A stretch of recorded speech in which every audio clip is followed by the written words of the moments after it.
founding team, which everyone who listens to this podcast will be very familiar with. So excited to get into the details there. I don't know if you both noticed, but there was a event this week, Trimble Dimensions, and I saw a little article with the 5 key takeaways, so we can quickly run through those.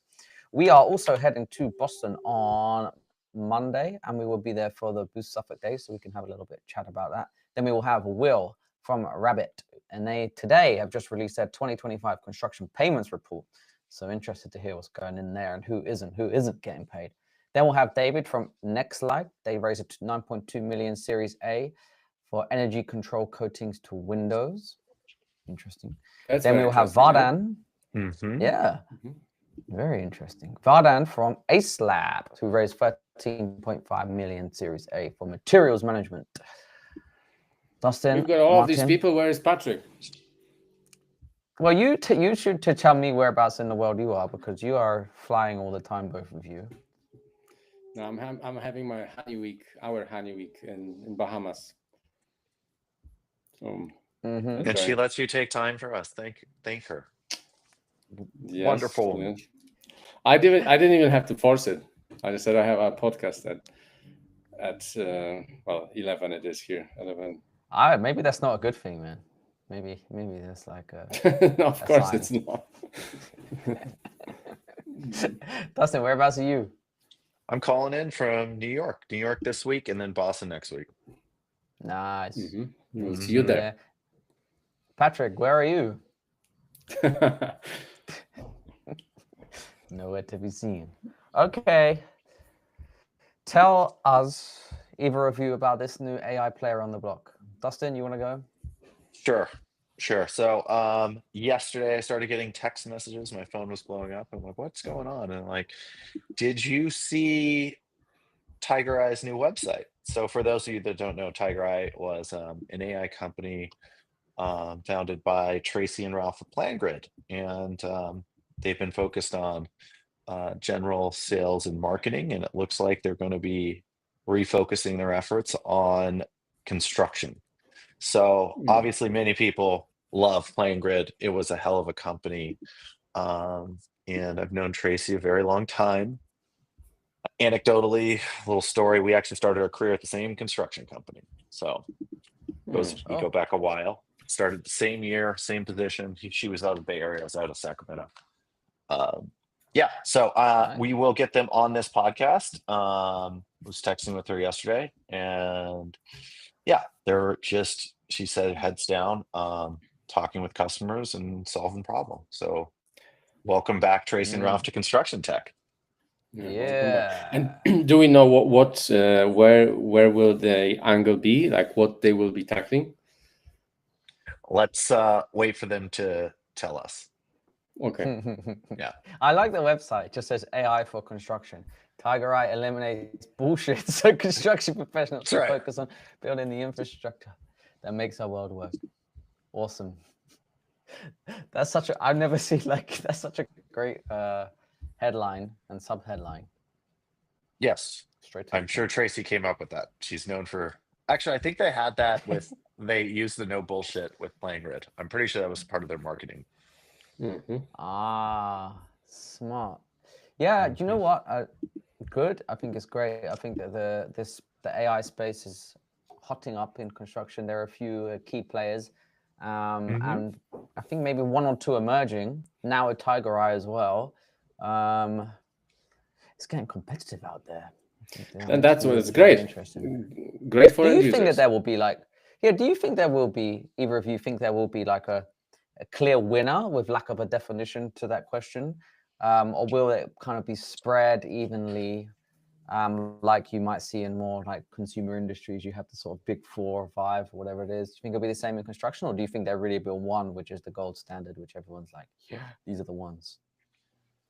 If I can take a bet, my bet is that AI will be kind of commoditized within the search space and within the agent space, and those which will dive deep into very particular like workflows within companies and tackle with their like agent solutions, that will win. But that's just my early guess right now. What do you guys think? There is nuance between using the word search search versus what language models do.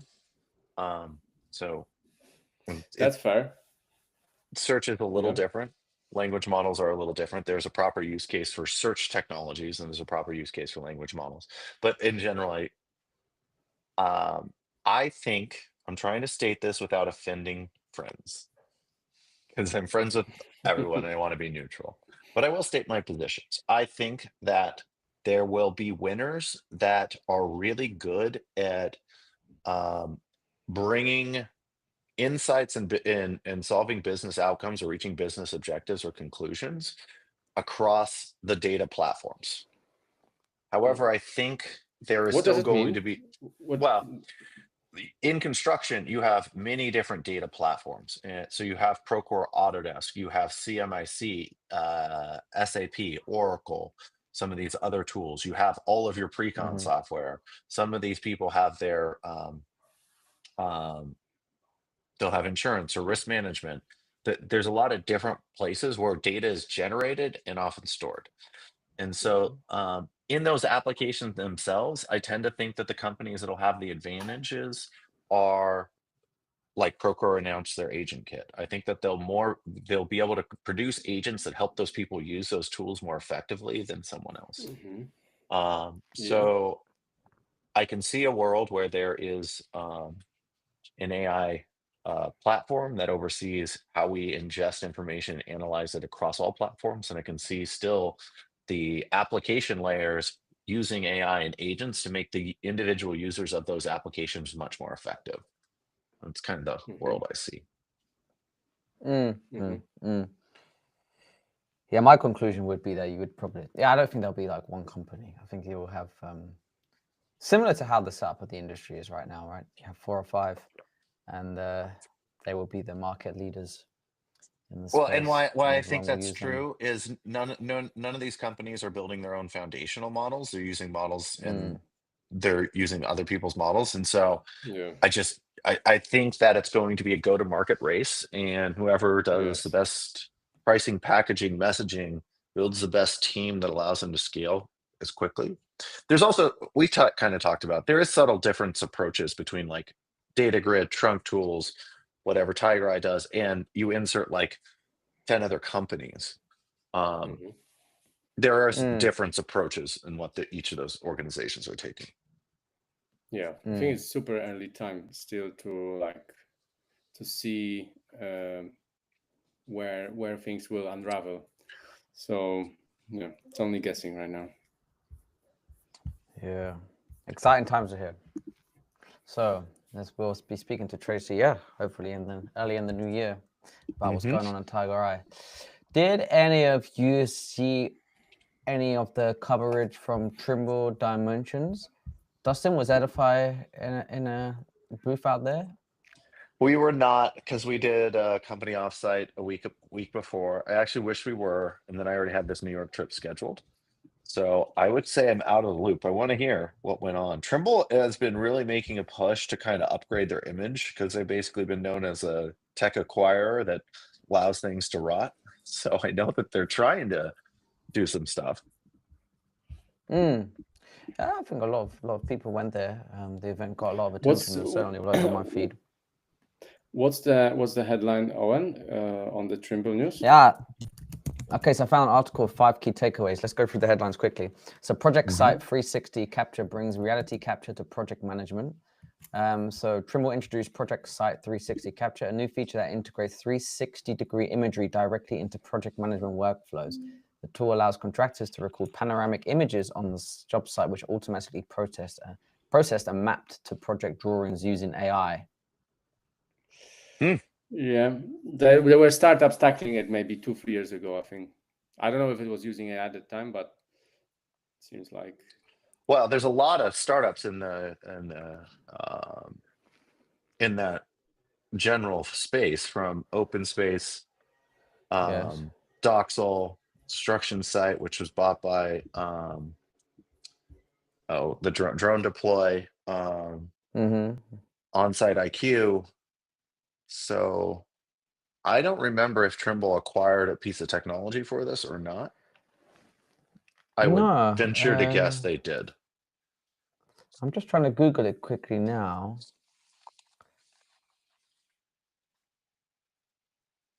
Yeah, I don't know whether like this still requires people of Trimble to have a subscription one of those services, or whether it's like a whole new offering that they're offering. Right. I can't quite see, but that'd be super interesting if they've just launched their own, and Yeah, 'cause now they've anyone using Trimble software doesn't need one of them. I mean, it makes sense for Trimble because they have the total station. They've done a lot of stuff on Yeah. the project site historically.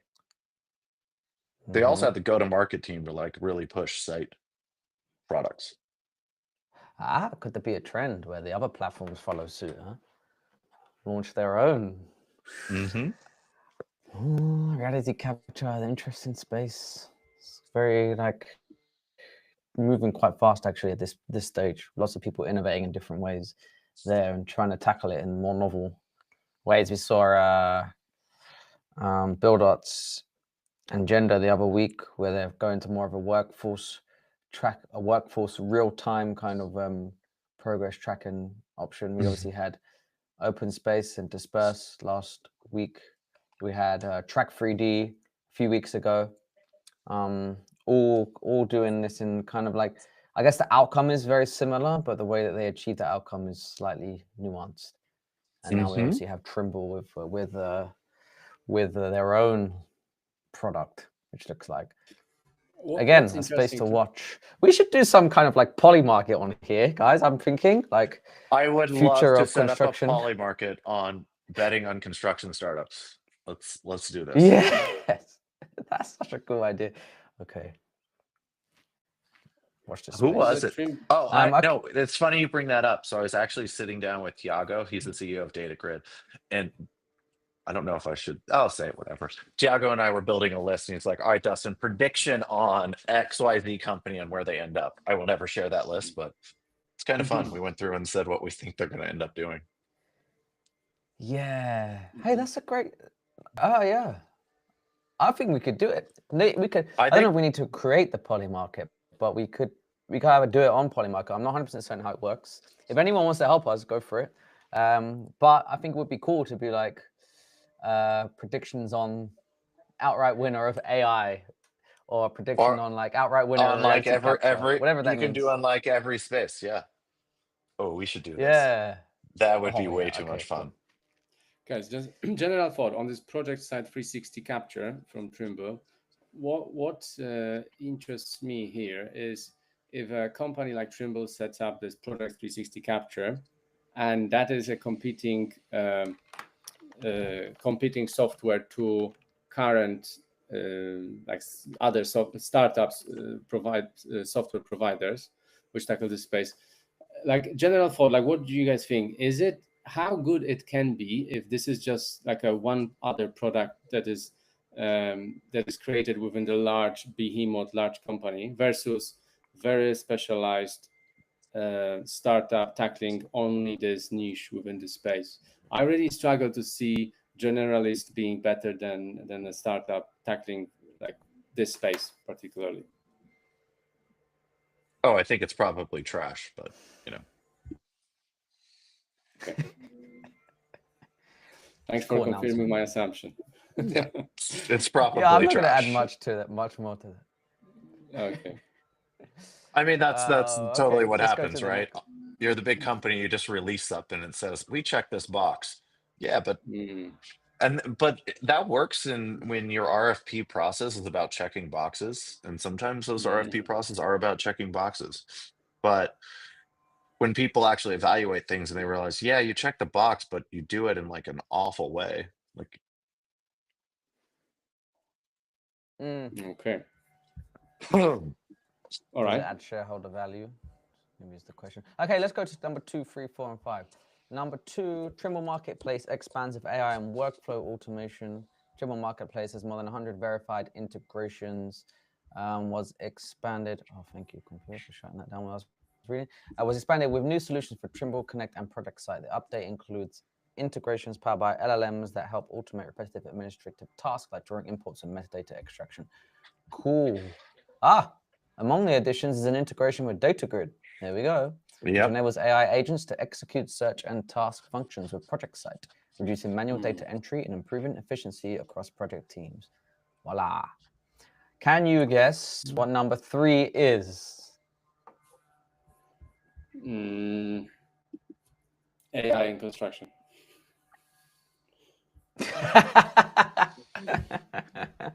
I'm pretty Just sure bring if it you up say again. that about anything these days, you would be pretty close.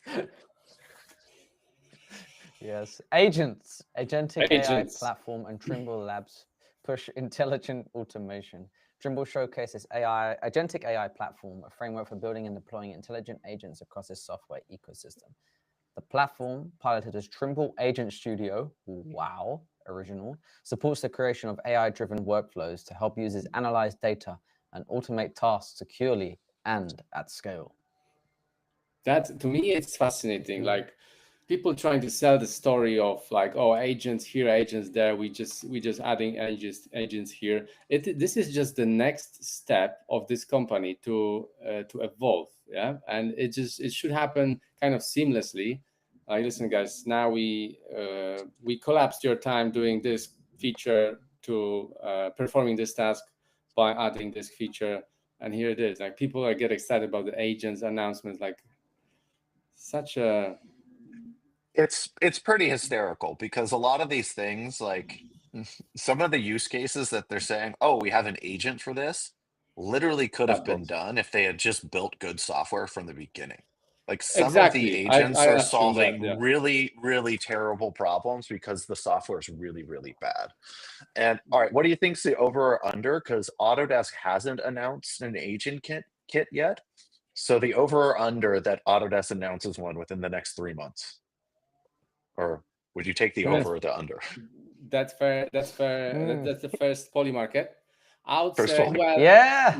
you probably have some better information. So, but I would say no. I would say it will happen after New Year.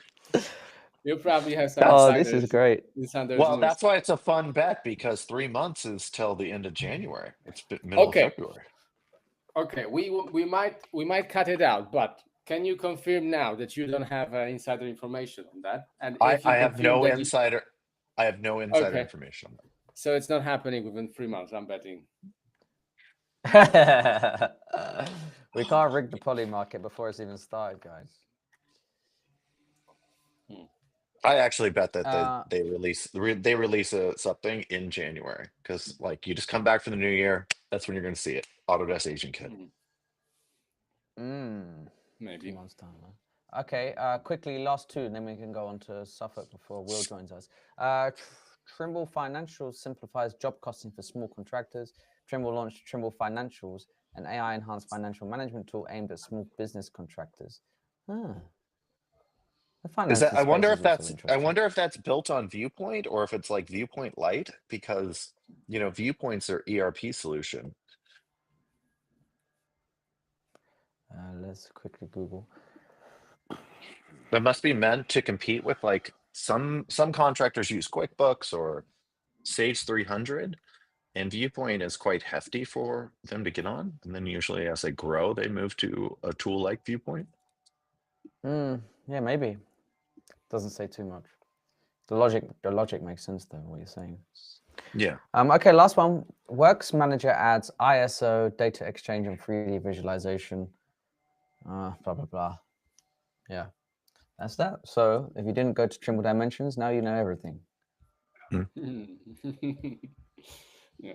That's the new popped something on the chat about Yes. takeoffs. Do you want to talk about it? Yes. Also on the news, Insight Partners makes another AI bet. So they just put 30.5 million into attentive.ai.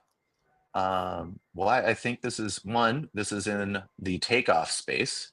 So they're a new takeoff company. I have not, and I'm in pre-con, come across them on any major builder using them. I've tinkered around with their website previously and then even yesterday. So while they say it's AI, it does appear that you send them documents and you get them 1 to 3 days later with the takeoff. So that makes it sound like this is augmented. Yes, I know what's happening there. Yeah. And I think that they might be pitching their training models on one of the things that's very hard about takeoff is actually um, understanding the drawings and getting it correct every single time. Um, I won't say the founder that told me this, but they are an AI company and they've worked with drawings and um, they've spent a lot of time and they're about 10% off on certain things in drawings. And actually, I don't think any AI companies actually solve that. And this is one of the problems. Once you start using those tools, you realize that you end up getting a lot of things that require a lot of cleanup. And Yeah. Yeah, so the bar 100%. is very, And very high. you also, I Ma- find it such a fascinating space because there's a lot of tools to the takeoff space. There's a lot of tools out there that exist, AI especially, and like varying degrees of fundraising. It doesn't seem like the scale of the problem attracts that level of funding that it has so far. That's my point one. And two, also, I don't know of an estimator who will take an AI takeoff that says these are your measurements and then put that straight into their document without like checking it very diligently, because they're just not like that is your job, right? To check these things. Like I don't think you're just going to trust an AI tool to tell you what you should be putting in your documents. You're going to want to do it yourself. I think to solve this, we have to really go back to why the problem occurs.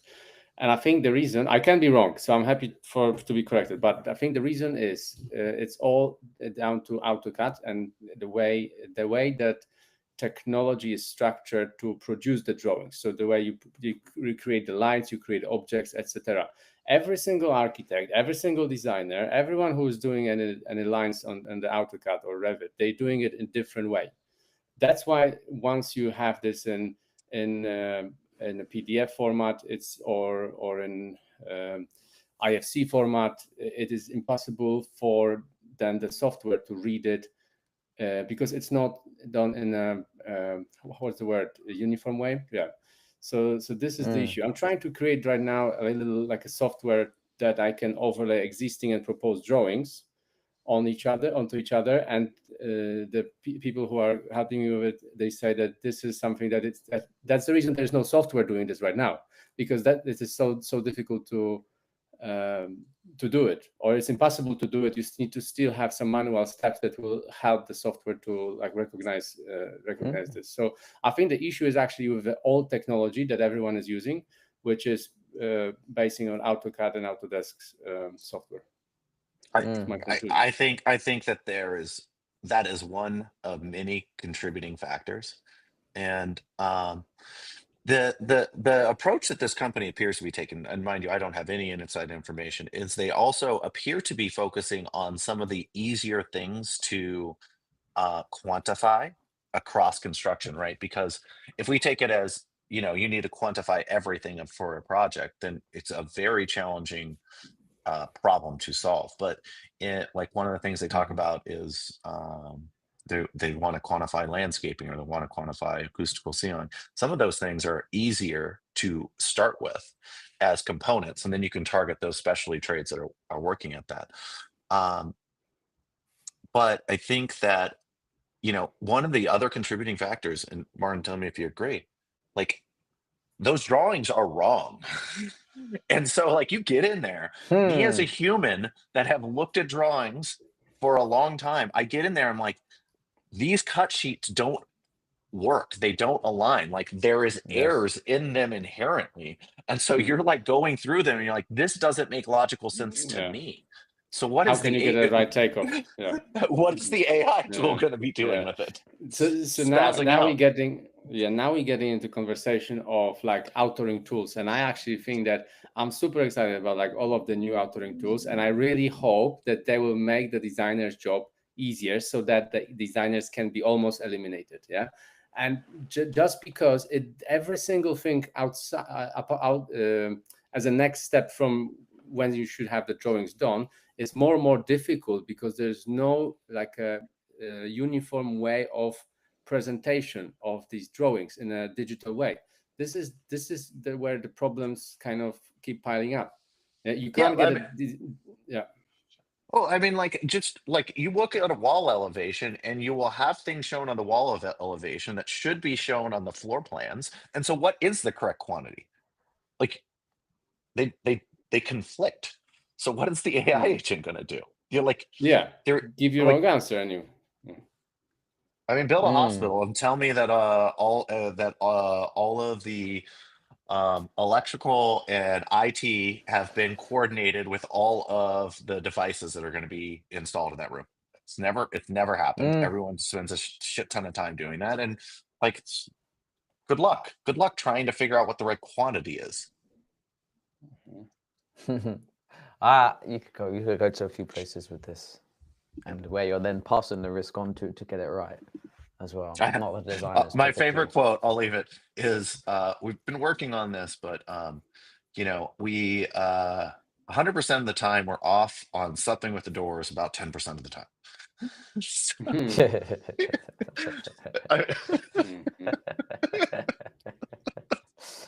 Bang on. Yeah.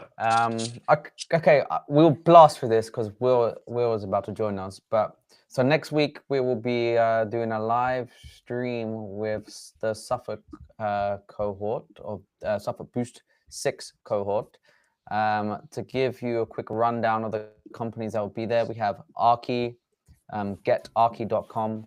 We have Cypher Autonomy, Cypher-autonomy.com. I'm just reading out the names so people can go and check out the websites because it will take us too long to read each of the bios. We have Dig Energy. Website is literally dig.energy. Hardline AI, which is hardlineapp.com. We have Mod, www.mod.construction. What happened, Dustin? We have neuronfactory.ai. Oros Materials, OUROS materials.com, and Puppet Robotics, and I think it's puppetrobotics.com. And in addition to that, we will be speaking to Parker, who will join us from Suffolk to talk about the program. We'll have Jikki, who's the CTO from Suffolk Construction. We'll have David Hindley from Autodesk.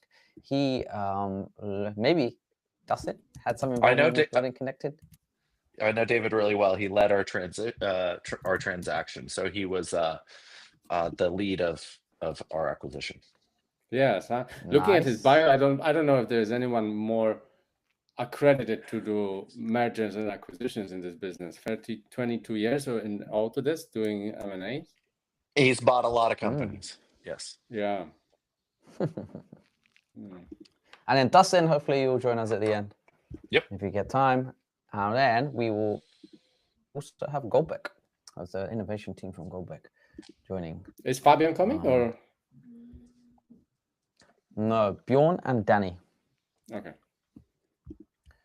So looking forward to that. Next Wednesday, we will be going live at 10 a.m. Eastern time, and we're scheduled for 3 hours and 20 minutes, Martin. Woo! Okay. We need to get an energy drink sponsor or something. Yeah. That's our next. That's what I'm targeting for my marathon time. 3 hours, 20 minutes? Yeah. You're doing marathon? Not this year, early next year. Just so you could join us at the end, the last 20 minutes. Yeah. Be careful. All right, let's get Will in. Please. I'm glad you're here for the advice, Martin. Okay, Will, I am clicking let in, but it's not letting him in.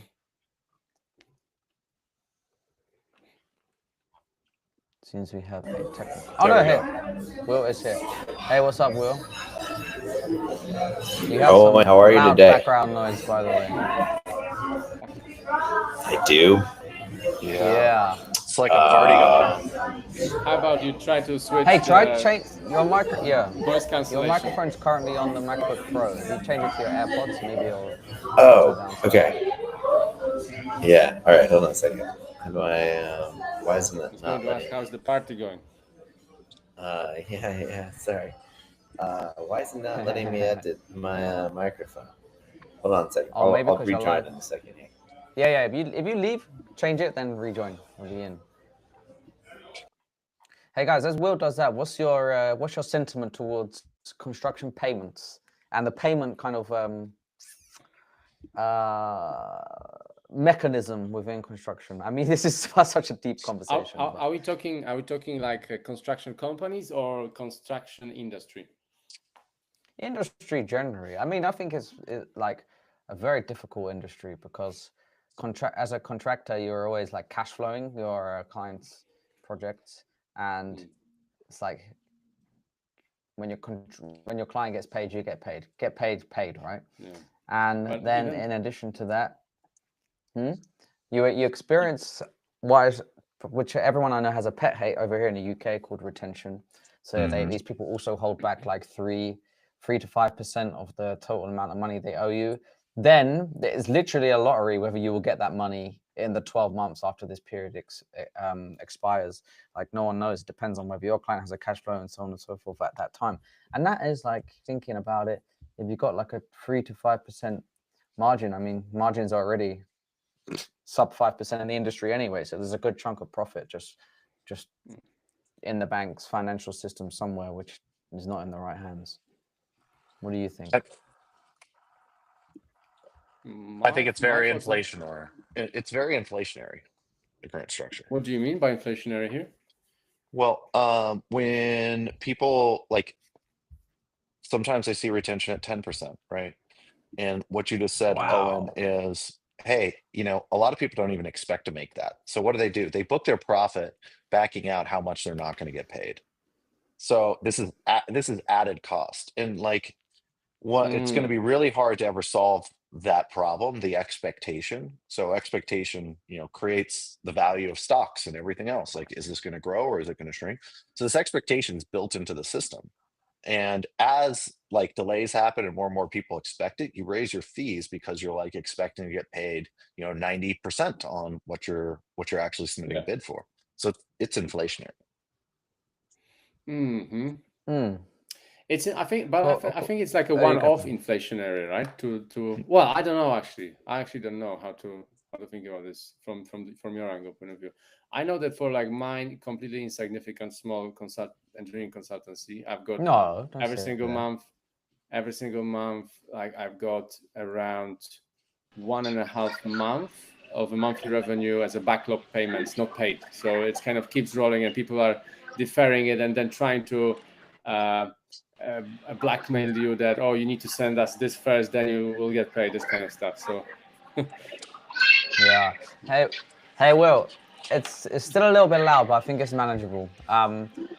We were just having a quick primer on construction payments. So give us the lowdown. I think your headline of your report says 299 billion is the cost to the US construction market attributable to slow construction payments, right?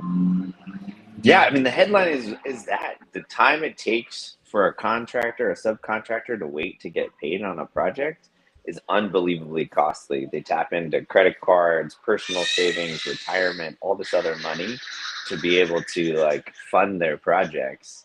And as you saw, even confidence of running their businesses, there's a lot of contractors that are losing confidence that they can even, stay, in business because they're waiting so often for their payments. And it's just a tax on the ecosystem that's not necessary. Wow. And I think it's more difficult when you want to grow as well, because if you have to keep this like keep these retainers unpaid, and you want to grow, you're swapping into larger projects, then you need to kind of retain the money that you don't have, obviously, because that's not your usual percentage of. Sorry, that's not the usual amount of a percentage of a project turnover. Yeah, there's actually you're 100% right. That, a contractor is more likely to go out of business while growing than in a downturn because they take on too much work. They like aren't getting paid because like they're hiring people and they don't have the working capital to run their business. And so a growing business is actually more dangerous for a contractor or a subcontractor, which is crazy. It shouldn't be that way. Hey, Will, what is the average retention you see on commercial construction? Commercial construction in the U.S. is pretty standard, 10% retainage. Wow, and that's insane. they'll reduce it. depending on the project and the terms and stuff, they'll reduce it to 5%, like when you're 50% complete or something like that. But generally, 10% is normal. But we're not even talking about the retainage. Usually, retainage is kind of like your profit or your additional margin that'll help you guys, like, make money on the business. This is just like getting paid on your actual work. Forget the retention, just the money that's going to be there. When you need to pay your subs, pay your people, pay your vendors. So. Yeah, Will, what else from the report should we highlight here that you came across, which was surprising? Yeah, I mean, hey, of course, we're trying to highlight some of the value of software and making these things faster. Everybody wants to talk about AI and how AI is changing everything, but we've done this report 7 years in a row, and the number's not getting better. So the fact that there's AI out there, like this number stayed exactly the same, 14% last year to this year. So when you talk about all these tools here, AI, everything, unless we solve the way that this ecosystem collaborates with each other to get the transfer of information between organizations more seamless, you're not going to solve the problem. There's like Fed funds now in the US that allows you kind of instant payments. Like payments are near instant these days. Like it's amazing to me, like, my buddy wants something, Venmo, 5 seconds later, I get it. But as a subcontractor, I submit an invoice, it goes to the GC, then it goes to the developer, then it goes to the bank, then it goes back to the developer, then it goes to the GC. That just takes so much time.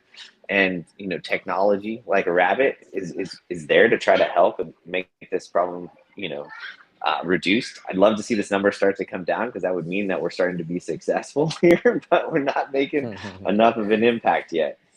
Well, let me ask you a different question. Why would any owner want to accelerate their payments? Yeah. So in our research, and we have another report that we do, the State of Construction Finance, we find that the bank obviously wants to pay faster because they get more interest. So they want the money out as quickly as possible.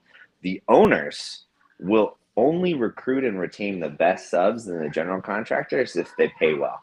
So if you look at the report actually quantifies that, a large percentage of real estate general contractor subcontractors will refuse to bid on a project for an owner that has a bad payment reputation. And so if you don't pay well, you will not get the best subcontractors. They won't show up to your project. They'll leave and go to another project and not come back. We really believe everybody benefits from faster payments. So why in your opinion don't more owners embrace that? I mean, in my experience, and I was on the biggest, I don't know if it's still, but it was the biggest lien in American history on City Center in Las Vegas. I'll tell you what, they did not care about payments. Because They cared about getting their cutthroat. asset.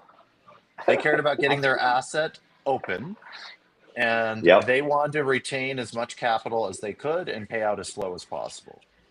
So why don't they care?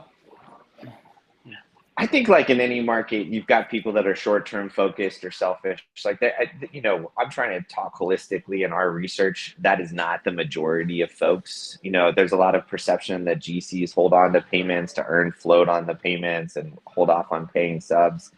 Our research says that the vast majority of the industry is aligned around faster payments, but there are certainly, like in any market, there's bad eggs who would not care and will, be slave drivers and other sorts of activities.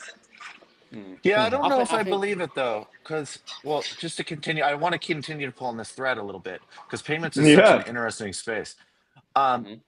You take some of the largest institutional builders, and some of them have the worst payment flows and the most documentation and the most rigor to ever get paid.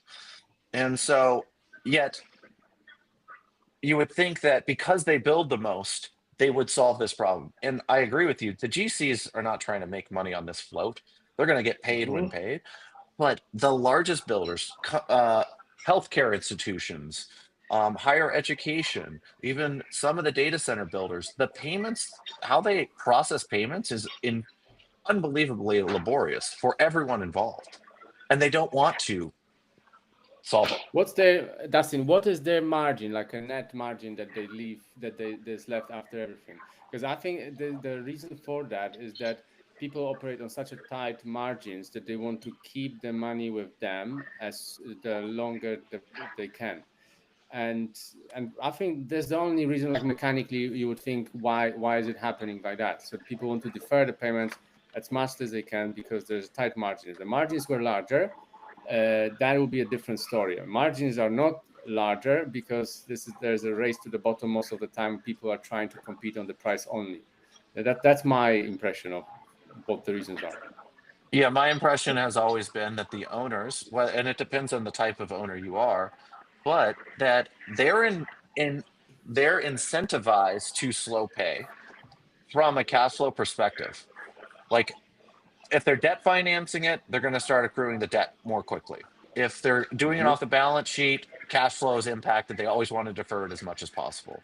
So, Yeah. like, the only way we can solve this is to find incentives for owners. And we can say that you'll get better contractors.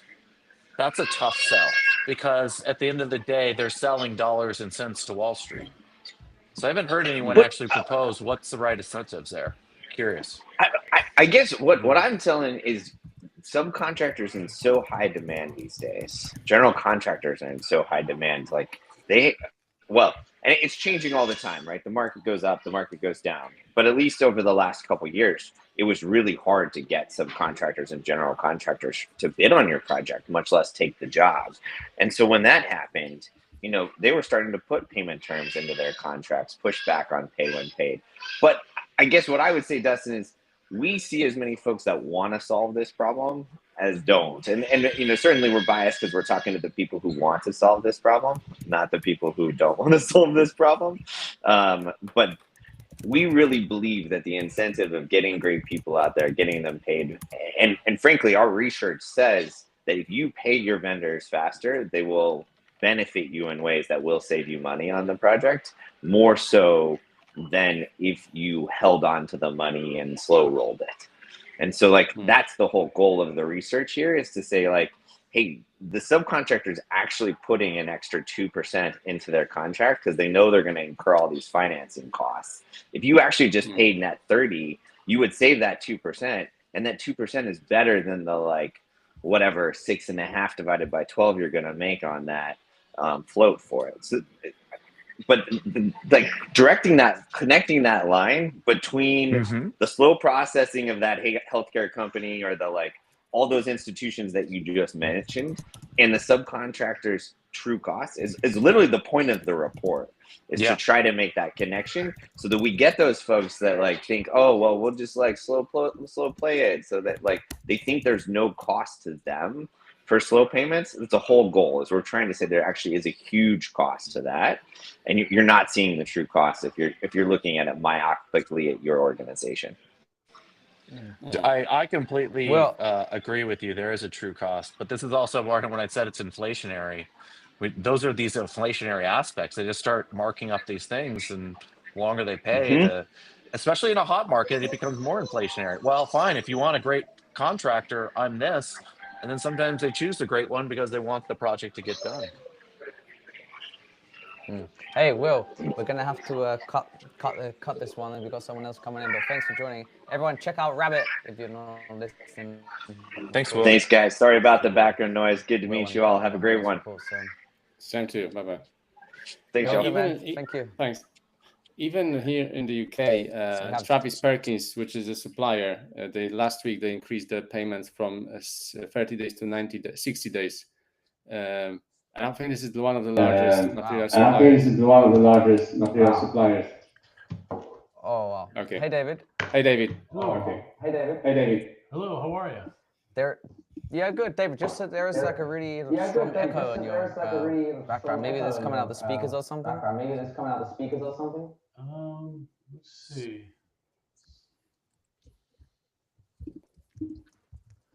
What were you saying, Martin? Travis Perkins. Travis Perkins. Last week they increased the payment terms to all of their suppliers from 30 days to 60 days. Yep. and that was unannounced. And I think that that's because of in the UK right now, the construction is quite a tight space. So there's less work, and their cash flows are also impacted. So yeah, that's not great for Travis Perkins suppliers. Yeah, so people now need to wait 60 days to get money back from the end of the month into which they submit the invoice. So it can be even 90 days if you submit your invoice at the beginning of the month, right? Yeah. And Wait, you so know, how we does we only Travis talk about Perkins- subcontractors on payments, but let me tell you, managing accounts receivable as a technology company is quite challenging. It's Oh, not easy. yeah.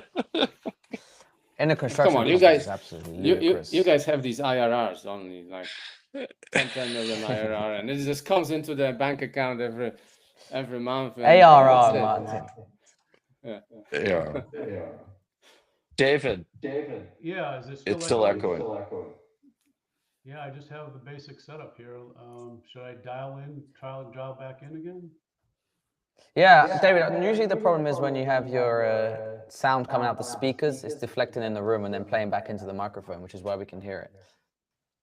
So if you have headphones, it will save the problem.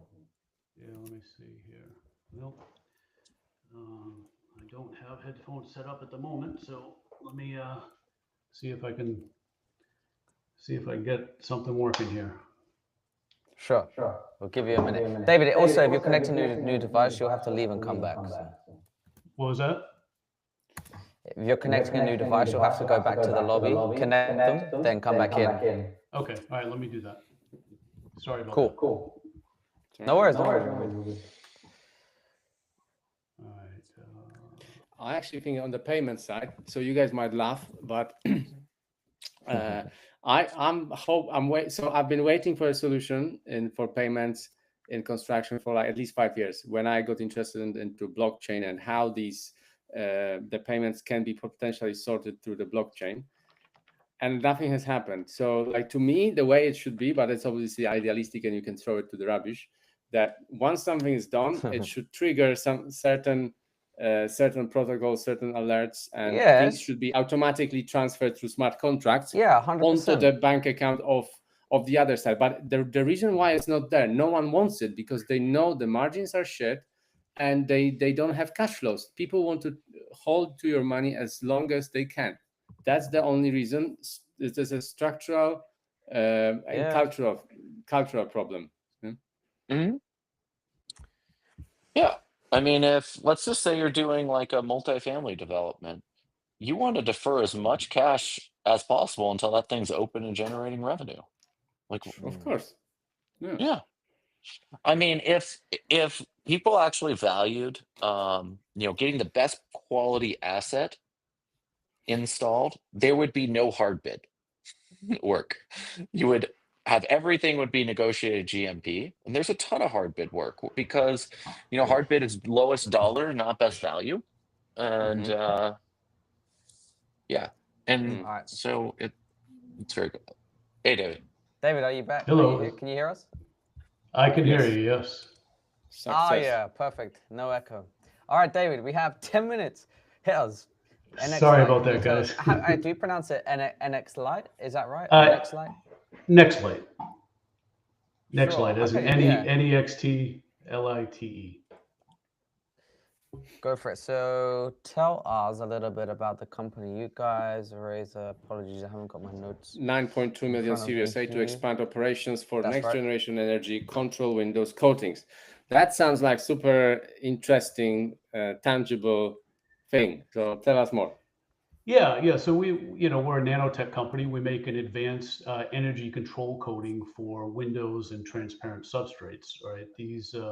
These advanced coatings are very, very thin, about 200 nanometers, about 500 times smaller than a human hair.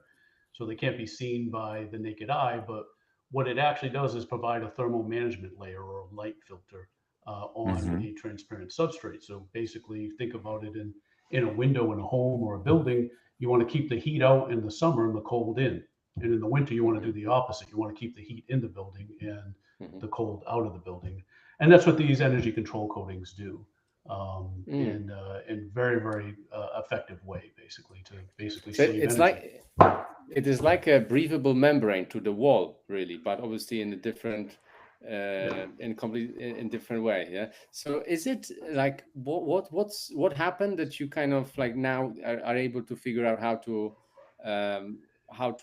do it? Like, is it technology has improved, or like what's the Yeah. reason that it is feasible right now? Yeah, there's a couple of things. It's actually been feasible for a while. For about 4 decades, there have been energy control coatings for windows, mainly by the large glass manufacturers. What's really different when we come to the market are two things. One, our chemistry is what's called open air stable. All of the coatings that exist in the world today are toxic to oxygen. So they have to be in a double pane window, sealed and filled with argon, because oxygen corrodes these coatings. Ours does not, which means we can do monolithic solutions, single pane solutions, and work in areas nobody else could. The other thing that's very different is we're the only company in the world that can coat polymeric materials like polycarbonate or PMMA, which is acrylic. So there's many industries that use that material for their window and have never had the advantage of an energy control coating, like trains, planes, automobiles, greenhouses, RVs, skylights, commercial refrigeration, um, agricultural equipment, construction equipment. All of these industries use these lightweight materials. And then when you combine the two, where windows are going in the world today are to go, they need to get very lightweight because they're going to multi-pane, triple pane, and quadruple pane. The windows get very big and very heavy. So you need lighter weight materials to do these windows. And so because we can coat very lightweight materials like Corning thin glass or polycarbonate or acrylic, we can help the industry make very, very lightweight windows that are the same size, shape, and weight as the double pane window with triple and quadruple pane. So that's kind of what we, with the big advantage we bring to the market with this energy awesome. control coating.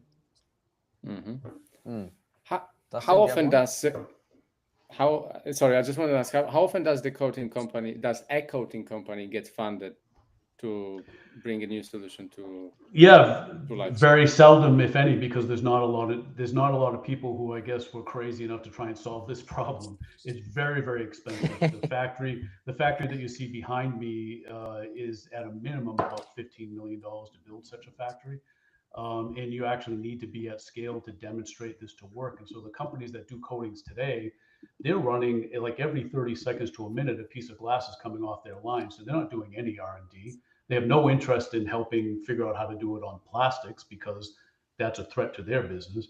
And they haven't really decided to try and solve this open air problem. And so the founders of the company that I run now were brave enough to try and solve the problem. They did solve the problem. We found a way cost effectively to prove it at scale, and now we exist. But there's very few what you would consider independent coating companies in the world, so it also makes it very unique for us and getting us a lot of business right now. So my understanding from like physics of construction physics was that the gap between the panes is to for the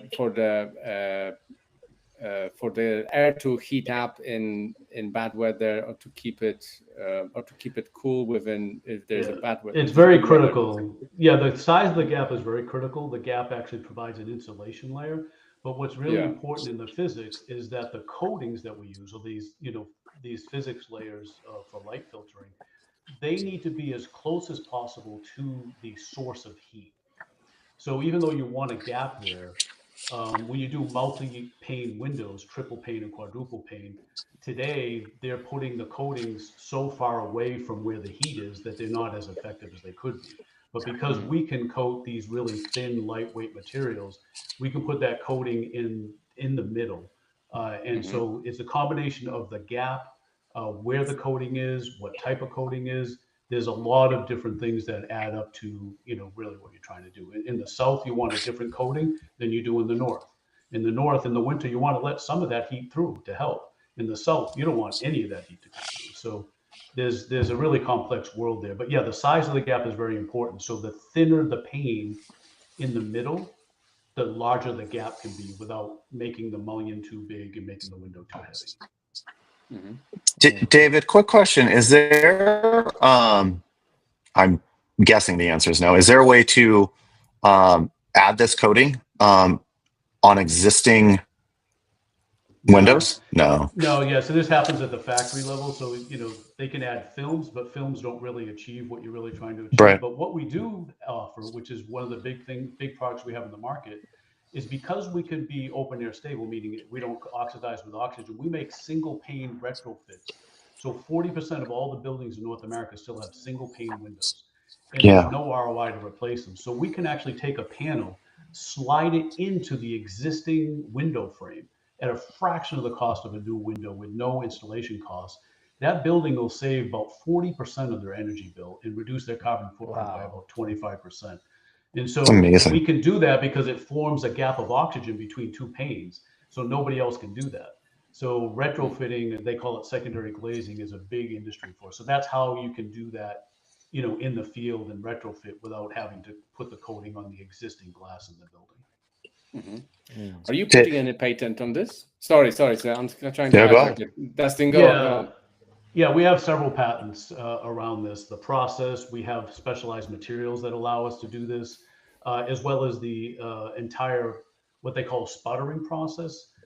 We've developed a cold sputtering solution that allows us to work with materials that otherwise would melt in a sputtering tool.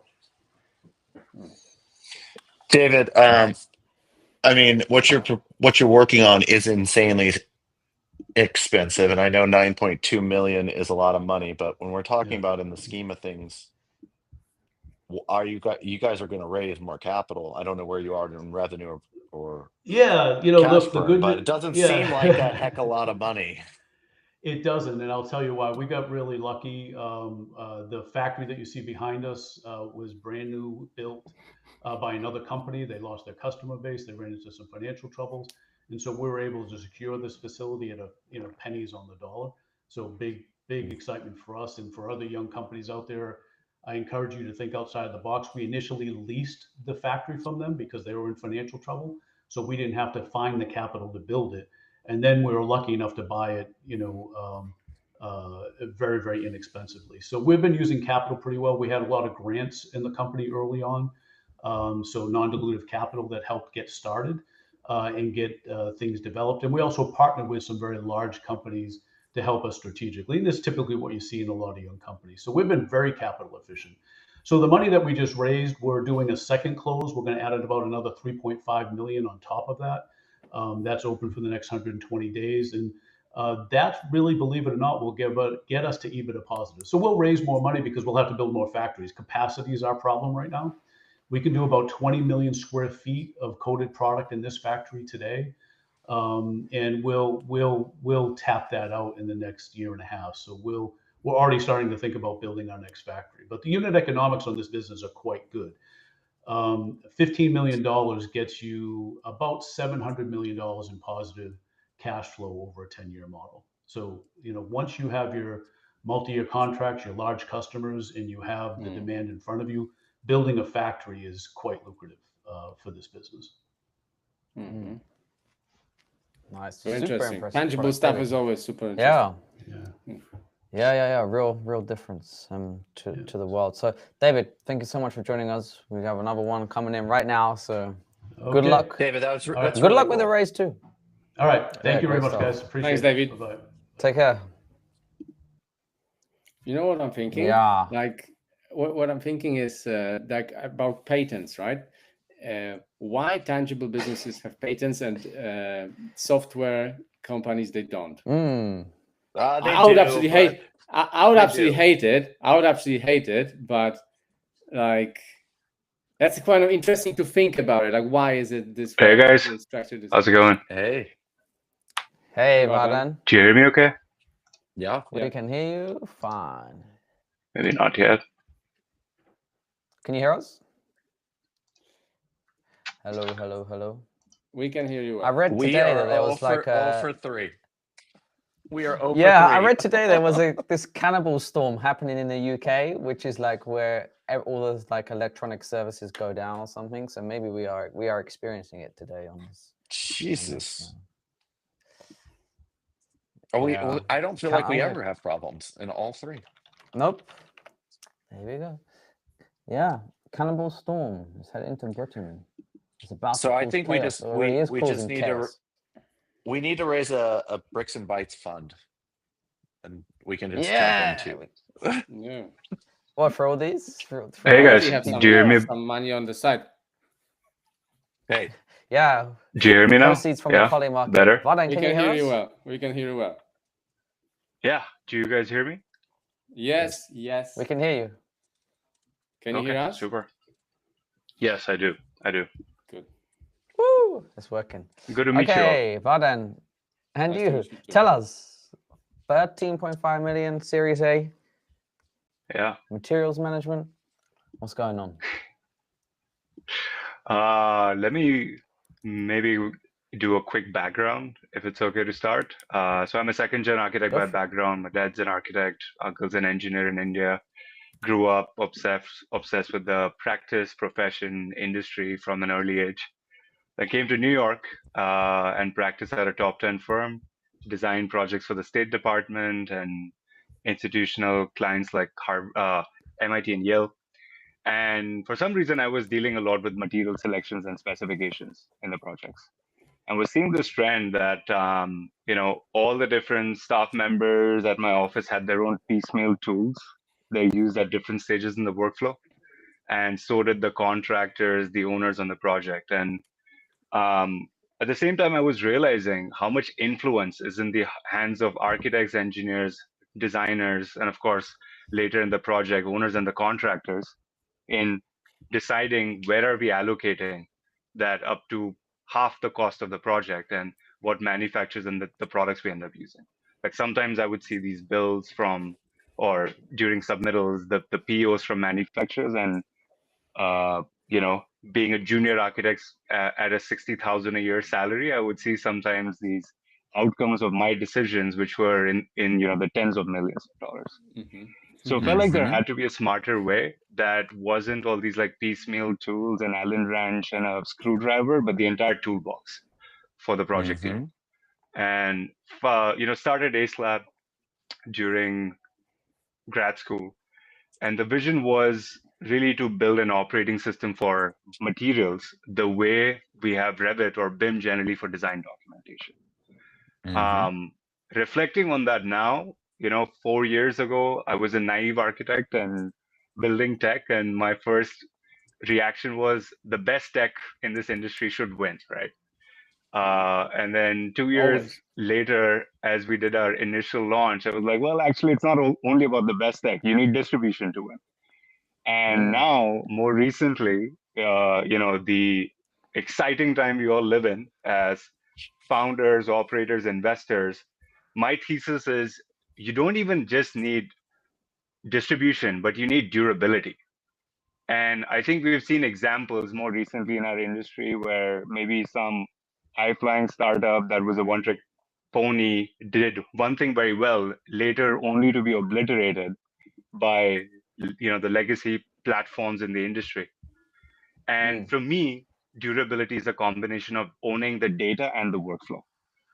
So from what I know about Edify, I think Dustin is a very good example of owning both the data and the workflow. That is, to me, right now is the definition of durability. And so that's what we're doing with Ace Lab. We've offered the industry the most robust database, every manufacturer, all the data points you might need to look at to make a decision in one place. On top of that, end-to-end workflow tools from initial research all the way to integration to Revit. I actually, so who's- what you're doing Dustin. is particularly interesting to some of the stuff that we want to accomplish with Edify. So after this, I would like to connect and get a presentation on your software. We're always However, facilitating business deals. first question though is what company were you referencing that got obliterated that didn't have Yeah. durability? There's a few, man. I mean, like right now we're about to bring on a head of AI, and my profile for hiring a head of AI was I want somebody that was at like the voice AI startup number 19, where they were too saturated, in like the AI hype and the prep stack. And that has been really successful. And I think that like the same thing is happening in our industry too. Like there's agents being built which don't really have the data or the workflow. It's just a standalone thing. And as soon as the platforms, I mean, yesterday we heard the announcement from Trimble earlier we heard it from Procore, or Autodesk is probably on the way too, right? I feel Well, like that's the risk in not owning the data and the workflow. He's talking about Tractors and Procore. Well, Yeah, I mean that's one example, but I feel like there's others. well, I think from a durability perspective, the biggest one you should reference is probably Katera. That company had no idea what they were doing and blew through billions of dollars, and they didn't understand where risk lied in the business. But let's go. Let's talk about. I do agree with that, but I will say just on durability, I think that inherently is also valuable for the customers, where they don't have to rely on I need X and Y, and I need data to flow from X and Y, or I need to make sure they talk to each other, but it's inherently built into the platform. Well, here's an interesting why durability also matters for the customer. And here's one of the things in construction we often customers often equate durability to how long a company's been around, and that's absolutely wrong. Longevity in technology does not mean sustainability moving forward. In fact, now the older you are, it can be indicative that you're about to lose all of your customers. It's actually one of the biggest risk factors out there. True. But some customers are like, oh, well, they've been around a long time. They must be stable. I'm like, that's not true. Yeah, that's definitely not true. 100%. 100%. Yeah. So on your company, this has actually been tried before. I don't know if you know some of the origin stories of some of the specification catalog companies. This goes all the way back to about 2000, because I have done research on this many times over in my life. So what have you learned from some of those failed attempts? Some of them are still around, by the way. Yeah. I've learned that a library is not enough, because often libraries mean you are paying to play for data and access to data, and that may have been fine. Actually, Dustin, it goes back to like 1900. That was the first time, and that was Suites. And Suites was actually really good. Like Suites owned the market. It was all structured data in these like really big books that everybody could have, and that was all the options available in the marketplace. And then internet happened. Yeah. And now all the data is all over the place, scattered, silo, all of the above. And so I've learned that first, a library just in itself is not enough. Like you need ways for the customer and architect, owner, the contractor to get an answer to the thing that they need to optimize for in a project or a specification. And that often requires recommendations, expertise. And to me, the most fun thing with Ace Lab is we've generated a language of materials. Like we've built a taxonomy that we can easily define any window, tile, roofing, insulation that may exist anywhere in the world. We understand what is the taxonomy of a window. What are the certifications, the cost thresholds, design options we need to account for. And so that is the foundation of Ace Lab. On top of that, of course, using that structured data, we build a two-sided platform. For the supply side, we offer them Ace Lab as a growth engine, where every action on the demand side, meaning architects, owners, the contractors, we can translate into a valuable insight for a supplier or manufacturer, why they win, why they lose in the market. And for the demand side, we've offered them an end-to-end workflow platform where they don't need to keep access to their data or only rely on the historical data they might have at the firm level. I'm I curious. have a story about this. Go on. Go ahead. All right. So No, one you story go. real quick. When I was doing Building Connected, one of the things we wanted to get into, because we were aggregating information on all projects in real time, is extracting that and start building a material. So getting into what you're doing. And I sat down, and I don't mind sharing this name. I sat down with Philips Lighting. And Philips Lighting, because they were thinking about investing, they're like, we actually hope you're not successful. And I said, why is that? He's like, well, because, and it has to do with all new products come to market all the time. Why do they not get put into projects? People don't know about them. And so when you're sitting here at Philips, if they bring a new product to market, they can instantaneously shove it down every design firm, every contractor, every owner's throats. If you're a mom and pop, you don't have that mechanism. So this actually gives you a vehicle to do that.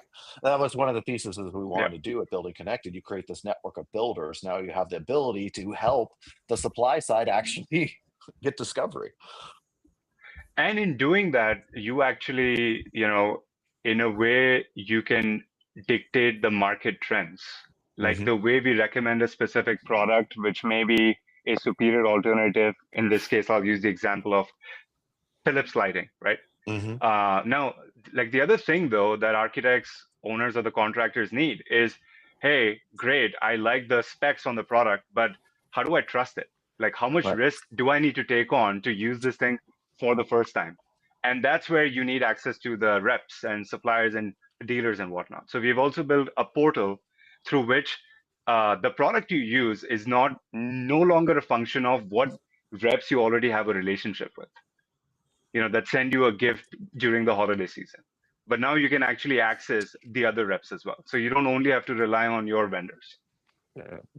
More gifts. Nice. Sounds great. Vadan, can you give us some clues as to where this capital will be allocated? Like, where are you in the kind of life cycle of the company? Yeah, so right now, both on the data and the workflow side, we've accounted for North America. One of the key mandates for this round is expansion to key global regions, starting with EMEA. Second is we're going to be expanding to contractors, not to displace any systems of record or action they're already using, but as an integration layer. A challenge right now for contractors is architects or the design teams will dump all these documents into an Autodesk Cloud, Procore, etc. And the contractors need to manually go through them to identify what is actually the spec. And if they can't find the spec, what is the value engineering substitute options, right? So we'll build towards that. And the third mandate is like as we've expanded into over half of the top 100 AEC firms at this moment, and especially the architecture and design firms, I should say, we have all these opportunities for how can we layer in more AI functionality that increases the value of AceLab as a platform. So we'll be investing heavily into that. Meaning, like, we have an agent on the platform where an architect can get a recommendation for all of our data, but architects want that to cross-reference that with their own data and their documents from projects. Vadan, I wanted to touch on the pricing. Looking at your website, my impression is that you have not figured out the pricing yet, or that's my impression. I will leave it here. So I just wanted to find out how you're thinking about it right now and how you think you will think about it later. And also looking at the two sets of people that you would be charging, architects plus owners, manufacturers, and distributions as a two subsets of customers. My feeling is that manufacturers and distributors will be your main paying customers, not the architects and owners. Would you agree or not? Yeah. To an extent, yes. So we don't have pricing yet for architects and owners. Until now, we charge manufacturers as we were building out tools for the other side of the platform, and access to them was free until now. For architects and owners. Now in Q1, we're about to launch our enterprise plans for architects and owners. For architects, the use case is very simple. It's an annual subscription. We're not doing seats or number of projects. We don't want that to be the limit to how much they use the platform, being a two-sided platform. For owners, the value is maintaining and enforcing their brand standards. Yes. So it could be a real estate developer, it could be a retail brand or an institution. They need to maintain the quality, risk, visibility into what are the materials being selected. That's going to be the value prop. And for them, again, it'll be a SaaS annual license. And you think where the majority of IRR will be coming from? Which side? Architects, owners, or the manufacturers and distributors? The IRR, the way we think of it, is actually not the revenue we generate from either side, but it's the usage we generate from the demand side. So architects and owners, because that drives value for the other side of the platform. And the more they use it, the more sticky we are in their workflows. And it's harder to quantify that. It's harder to underwrite something which is not a dollar value, but it is clicks and weekly active usage, let's say. Okay, thank you. Cool. Okay, Vadan, thank you so much for joining us. Best of luck with the product build. We hanging out? One. One question. So you could go for one more. breadth of products do you cover right now? What CSI anything codes? that is anything their price is not the end all and be all. So we don't go after cement and ductwork and the piping and whatnot. As long as there is more than one criteria to make a decision, Okay. that's in scope for ASLab. Okay. Yeah. So that would mean like thermal insulation you might cover, right? Because Yeah, there's because more you than have to, you have to look at the cost, you have to look at the efficiency, R values and whatnot. Absolutely. Okay. Very interesting. Nice. Super. Thank you so much for having me, guys. Really appreciate it. Thanks, Big fan Vadim. of the you. pod. Thanks, Vadim. Take care. Have Thank a you, good one. man. Sure Bye. you set Take up a care, date yeah. with See Dustin ya. then. I was trying to make some sense of the comments, and a lot of people have commented on the LinkedIn feed, actually. Shout out to Victor, said GTM race sounds expensive. I think that's in relation to the AI discussion that we had earlier on. Peter has posted some link to an article. People can check that out and read it if they get a moment. And he says procurement must become strategic. Okay. I'm not sure in response to what. Daniel Beecham says sounds like what would make any business win in their industry, Dustin. Maybe we're going to find the exact timestamp for that. What would make any And business he's win also in the shouting out. He's shouting out his company, Prop Agent. Cool. Cool. Check out the comments there. All right, guys. Shall we wrap up? Martin needs to go and do some martini drinking, pina colada sipping, sunbathing. You should bring a martini on the show with you next time. If you're saying so, then I will allow. No, next time I will see you on Thursday, probably in Boston, right? So we can have martini. We have plenty of martinis there, live. Yeah. Yeah, we can do a drinking show. No, all good. One drink. I don't drink anymore. Same. I don't drink. That's why I said, okay, we can do that drinking show. Then that'd just be tragic. Cool. Okay, guys, that was fun. Thank you so much. See you next week.